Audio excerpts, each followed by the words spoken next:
Halo guys, welcome back again di channel Sehat Indo. Channel dimana saya berbagi tips kesehatan, experience juga teman-teman ya. Kali ini masih tentang asam lambung teman-teman. Nah jadi ada satu aktivitas nih teman-teman ya, yang kita sering lupa karena sebelumnya mungkin belum pernah kena asam lambung atau aktivitas ini masih kita lakukan lupa lah ya intinya ya. Kalau misalkan teman-teman udah kena asam lambung tapi masih melakukan hal-hal ini, nah ini cepet banget ngebuat asam lambungnya ini kambuh teman-teman. Apa itu teman-teman? Nah yang pertama ada dua hal ya teman-teman ya. Yang pertama ini kalau habis makan teman-teman langsung dalam posisi baring atau tidur. Nah terutama setengah jam sampai 1 jam ya. Nah jadi makanan belum tercerna sempurna, kemudian juga yang saya pelajari adalah gas itu baru muncul di setengah jam ya, 15 menit sampai setengah jam ketika kita mencerna suatu makanan, apalagi itu mengandung makanan yang mudah menjadi gas ya, seperti kol dan segala macam tuh ya. Nah jadi sehabis makan kita langsung tidur itu cepet banget ngebuat asam lambung naik teman-teman, reflux ya naik, dan itu rasanya nggak nyaman ya. Nah jadi mulai sekarang rubah kebiasaan itu teman-teman. Kalau yang dulu seperti itu, kalau sekarang udah kena asam lambung atau mungkin yang belum terkena asam lambung, hindari ya. Makanya nggak boleh tuh ya habis makan langsung tidur dalam posisi berbaring, itu nggak boleh juga, diajarin ya di agama juga nggak boleh teman-teman.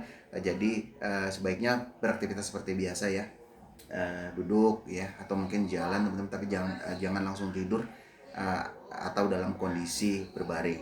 Nah kemudian yang kedua teman-teman, ini lebih ini lagi ya, karena asam lambung itu sudah saya jelaskan di video sebelumnya, sering banget kambuh malam-malam. Nah jadi kenapa seperti itu? Nah jadi experience saya juga nih teman-teman ya, pengalaman juga, dan untuk mengatasinya jadi yang dulu nih ya kita sering makan jam 10 malam, jam 9 malam. Jadi kita jedain antara makan dan tidur itu sedikit banget ya. Cuman 1 sampai 2 jam. Mulai teman-teman kalau bisa makan sebelum jam 7. Nah, jadi yang kedua ini kita sering lupa juga kalau dulu belum kena asam lambung ya. Jadi kita sering makan tuh, udah makan jam 7 makan lagi jam 10. Kayak dulu saya seringnya seperti itu ya teman-teman ya. Nah, kalau sekarang udah enggak. Jadi terutama makanan berat ya atau makan malam teman-teman ya. Kalaupun mau makan usahakan kalau bisa jam 5 ya. Tapi biasanya lapar lagi tuh kan jam 7 jam 8. Nah, kalau nggak bisa di bawah jam 7 ya, paling lambat jam 7. Nah, mungkin teman-teman nanti bisa tidur jam 10 11 ya, jam 9 10 11. Nah, itu waktu yang sudah tepat ya teman-teman, karena makanan itu sudah tercerna ya. Jadi kasih spare waktu untuk tubuh ya, untuk lambung itu mencerna makanan, sehingga nanti ketika kita tidur, nah proses pencerna makanan itu sudah lewat teman-teman ya.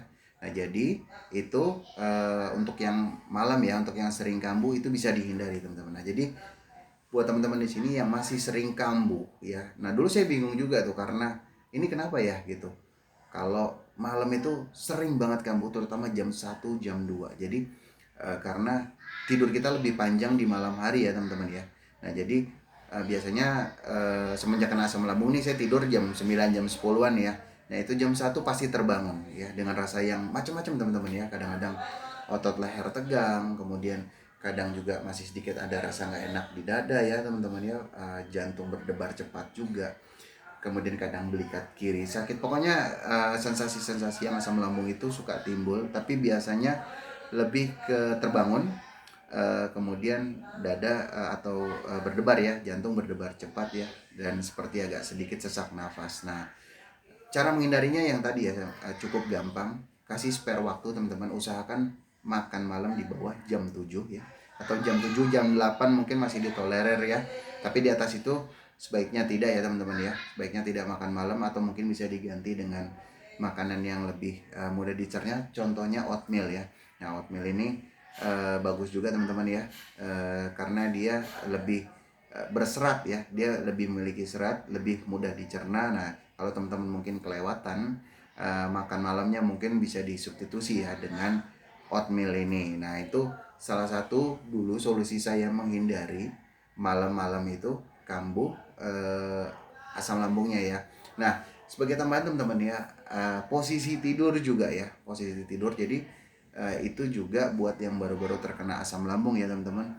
usahakan tidurnya itu tidak baring seperti orang biasa teman-teman, yang berbaring di ganjel ya, diganjel pakai guling atau bantal ya. Nah ini kalau baru kena asam lambung teman-teman, sebaiknya lakukan hal ini ya.